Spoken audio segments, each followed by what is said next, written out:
Hello, and in this latest of the videos about noise, a little bit more about simulating noisy amplifiers in the simulator. I'll jump straight in with a differential amplifier, which is the most complicated of the op-amp amplifiers that we're going to be looking at. Now, I've built up this simulation with discrete noise sources here. You can add noise sources to your simulation by... let's get rid of that one and I'll add it back in by going to Common Components and selecting an AC current source in this case. I'll put that AC current source down here, other way around. And now I will turn it into a noise source by doing a few alt clicks on it. Alt click on a component changes the nature of a component to one of its alternate forms. And in the case of AC circuits like this, that will turn it first to a square wave, and then to a pulse waveform, and finally to a noise waveform. So this is now behaving like a noise waveform, with that characteristic brown dotted circle to indicate that this is noise. I then set the value, which is always in an RMS current per root hertz, in this case 3 femtoamps. This is a op-amp with a particularly low value of input noise current. You do a similar thing with the noise voltages. You add them in as AC voltages, alt-click on them 3 times, and that will turn them into a noise voltage. Now, to determine the contribution of each of these noise sources to the output, you would ideally go through all of the other noise sources and turn them to 0, which doesn't take that long to do.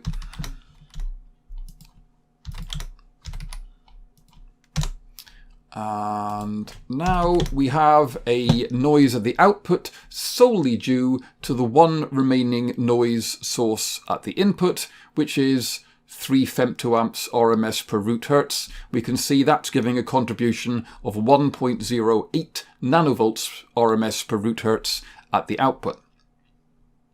And we could then turn that one back to 0 and set the value of this one to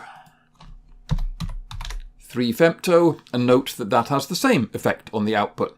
And we could work through all of them in this way, setting them to their values and taking a note of what the output is in each case. There is a shortcut to doing this in the case of the resistors. With the resistors, the simulator knows that if there is a noise voltage in series with a resistor and close to it, that is likely to be the noise due to this resistor. So if I edit the value of that resistor, a little window will pop up saying, possible thermal noise voltage found, adjust to new resistor value. I can click on OK, and this noise source will now be set to the appropriate noise voltage for, in this case, a 360k ohm resistor. So I can instantly see my output voltage due to that resistor is nearly 76 nanovolts. Turn it off just by setting it back to 0 again.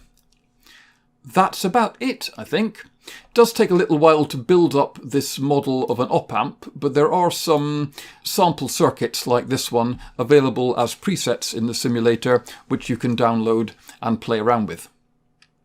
Just before I go, though, I will test out that assumption that I made in the last video, that the only significant contributions to the output noise in this case were the input voltage noise of the op-amp and these 2 input resistors here, this one and this one. So let's go and set everything to its value and note what its effect on the output is going to be. The input noise current to the op-amp, we've already seen. They both have the same effect. That's a total of 1.8 nanovolts RMS per root hertz on the output. That's the op-amp input current. And they both have that effect. The equivalent input noise voltage of this op-amp is 8.7 nanovolts per root hertz. And that has a contribution of 322 nanovolts RMS per root hertz. So about a factor of 300 bigger than the effect of these input currents. This resistor here has an effect on the output of 75. So that's the feedback resistor. Well, let's call it 76 nanovolts RMS per root hertz. We can set that one back to 0 again, and then set this one. Yes, please. This one has the same effect on the output. That's RF, or the resistor between the non-inverting input and ground. They both have the same effect. 76 nanovolts RMS per root hertz on the output. And then we've got the two input resistors to consider. 455. Well, 456 would be closer if I'm rounding it up to integer number of nanovolts RMS per root hertz. And we could guess that the other input resistor would have the same effect. We can just test that. Yes, indeed it does. Summarizing all that, you can see that by far the largest contributions to our output noise are the input voltage noise of the op-amp and the input noise due to those two input resistors, those two 10K input resistors. And this gives us a clue as to how we can make our op-amp quieter. Let's turn all of the sources back on again. Combining all of our sources, we end up with a total noise of 728.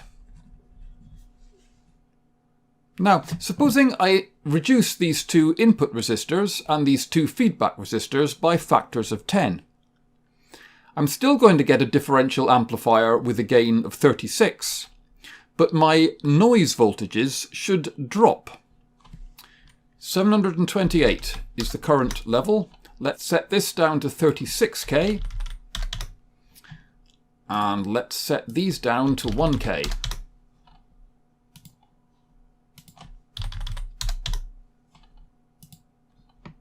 Right, same op-amp, same function of the circuit.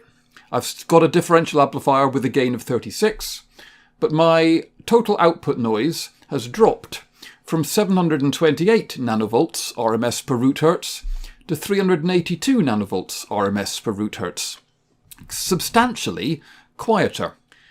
I could reduce these resistors even more and get an even quieter output from my op-amp. But at some point, the input resistance to my circuit is going to start causing me problems. If I make the input impedance too small, I'm going to be loading the output of my previous stage, whatever is providing the inputs that I'm trying to feed into my differential amplifier. And the amplitude of the signal that I get in is going to drop. Ultimately, it's the signal-to-noise ratio that I'm interested in, rather than just the total amount of noise. And if I'm loading the previous circuit too much, and thereby reducing the signal levels that I get into my amplifier here, I can actually make the signal-to-noise ratio worse. Yes, I'm reducing the noise, but I'm reducing the signal even more. And there is an optimum value of these resistors that I can use for any particular application, which will give me the best signal-to-noise ratio at the output. That's all for this one. Next time, we're going to have a look at quantization noise in analog to digital converters.